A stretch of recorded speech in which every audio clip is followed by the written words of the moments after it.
Hello friends welcome to our YouTube channel. तो friends जहाँकि सुभद्रा योजना को लेकिन मुझे आपण मानक गोटे बहुत बड़ अपडेट देवी। तो दयाकोरी भिडियोटी को शेष पर्यंत देखु। तो आपण मैंने जानी जहाँकि सुभद्रा योजना आवेदन प्रोसेसटी ऑनलाइन आरंभ हो सारी जहाँकि 2 दिन पूर्व अंगनवाड़ी केन्द्र में ऑफलाइन प्रोसेस रे चली। बर्तमान मो जनसेवा केन्द्र में ऑनलाइन आवेदन आरंभ हो सारी जहाँकि आपण मैंने बहुत सारा बर्तमान देखिए जनसेवा केन्द्र में भिड़ लगुच जहाँकि आधार कार्ड रे मोबाइल लिंक करने मु देखुची बहुत सारा जनसेवा केन्द्र में लोक लंबा लाइन दे आधार कार्ड मोबाइल नंबर लिंक करने छिड़ा। तो आपण मैंने एत व्यस्त कहीं होती तो आपण मानक अपेक्षा करंतु ना धीरे धीरे करेंगे कम टी।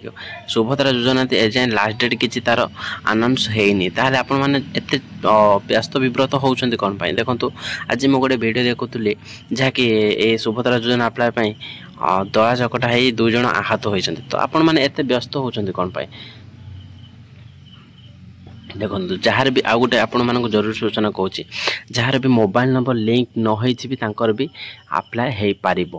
तो आपण मैंने जाकि जनसेवा केन्द्र को प्रथम कांटेक्ट करूँ है तापर आपण मानकर जदि भी सेठी भिड़ रोचे ताहले आपण माने गोटे वीक पर भी आपण अप्लाई करूँ। ठीक अच्छे। तो आपण एत व्यस्त विव्रत हुंतु ना। तो यही थिला किछि इन्फॉर्मेशन आशा करूँ।